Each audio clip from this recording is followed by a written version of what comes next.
So today I'm going to talk about a limited edition Polaroid camera that came out in 2014. It was made by SUPERSENSE. It's the 66/6 pinhole Polaroid camera.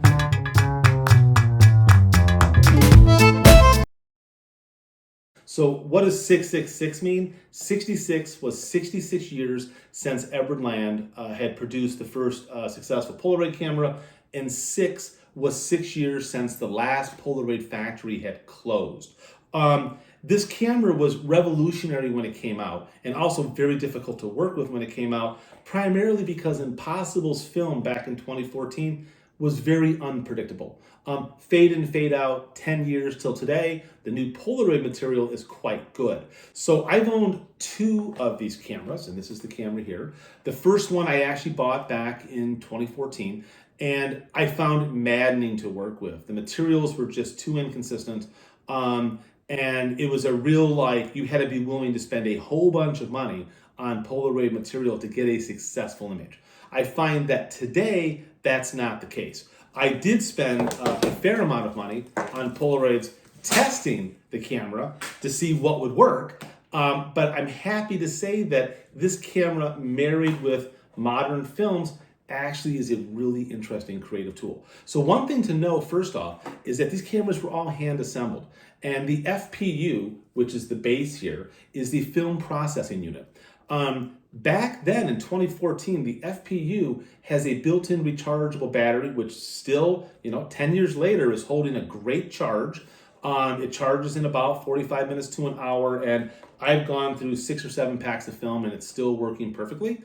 The camera will take any current Polaroid material made. So you can put 600 speed, SX70 speed, I-type film. Once again, because it has a built-in battery, much like the new i2 cameras, it doesn't care if there's a battery built into the pack of film like an SX70 or 600. It just uses the internal battery for everything. You load the camera the standard way that you would load any Polaroid material. Make sure your rollers are clean and close it.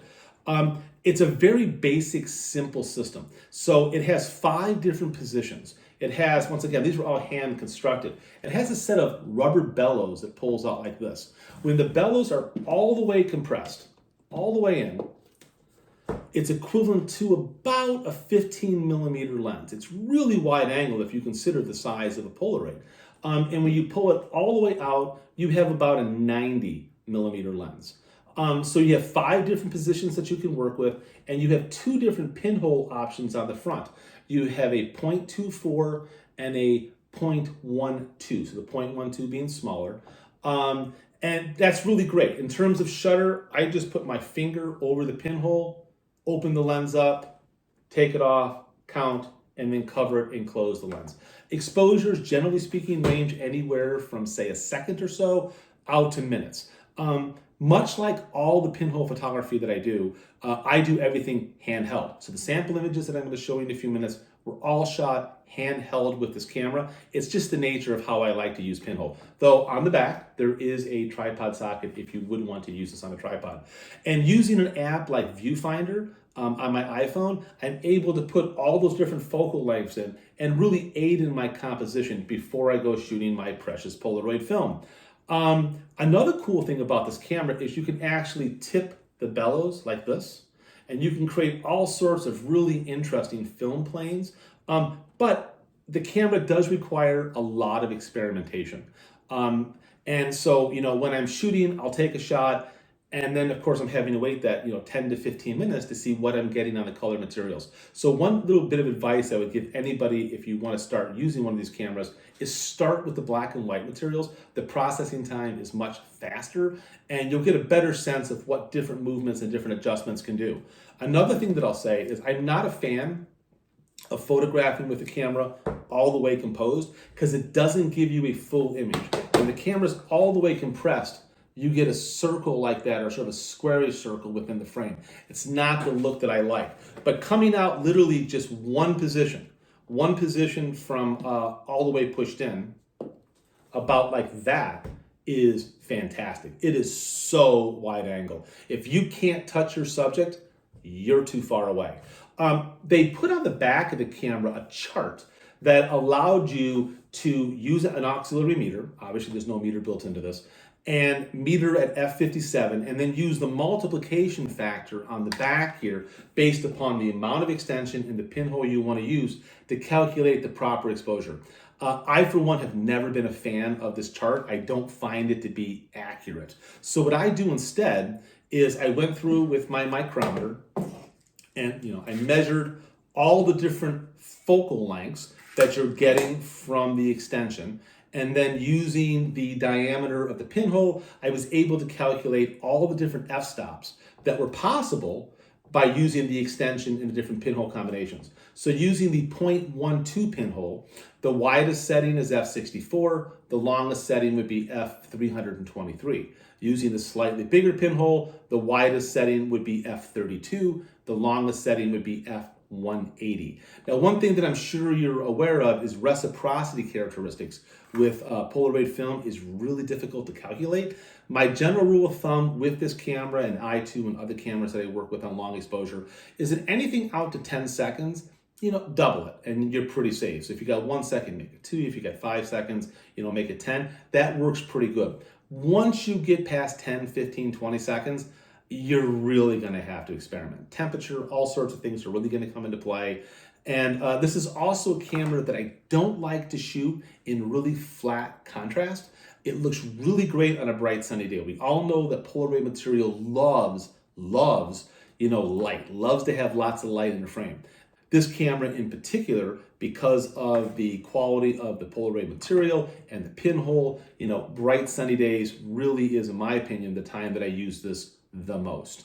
I also will use different focal lengths and different pinhole combinations to get the exposure that I want on that bright sunny day. Because obviously if I'm using I-type film, I'm using 640 speed. On a bright sunny day, that's a little difficult with these pinholes to have exposures that are going to be at least a second long. And I'm looking for at least a 1 second exposure whenever I'm working with this camera. So on a bright sunny day, I might opt to put SX70 film in here or I-type film with a neutral density filter over the film itself to lower that ISO down to something that's more manageable for a bright sunny day. And if you're a fan of pinhole photography, this is an awful lot of fun to work with. There's very little to go wrong. And when it folds up, it's so small, I carry this a lot of times in my bag just as a creative fun tool. So what I thought I would do now is showcase a series of Polaroids that I made with this camera over the last couple of days, and then I'll come in and give you my conclusion.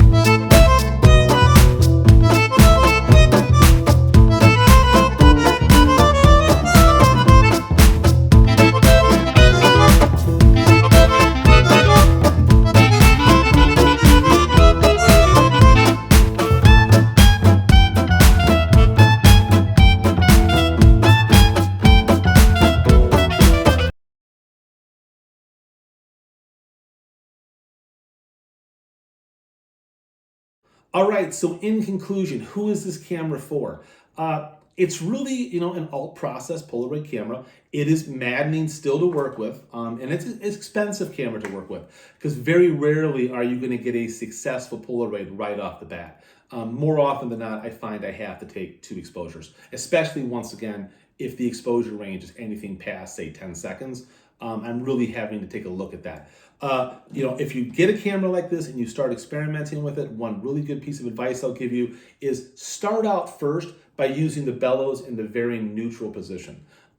After that, if you want to start getting kind of funky and play with it, fine. But I would recommend learning what the different distances give you in terms of effects and quality. I would try it on a tripod, try it handheld. Once again, I like it handheld. But I think that it's really interesting that 10 years after this came out, that one of them came back into my life once again. The camera that I had bought 10 years ago, I destroyed in the process of trying to modify it. It's a long story. And so I was really happy when I was able to find another one of these on eBay. And so once again, the 6.6/6, if you're into pinhole photography, if you're into Polaroid, this just might be the creative tool you've been looking for. Thank you very much for listening. Now go shoot some film.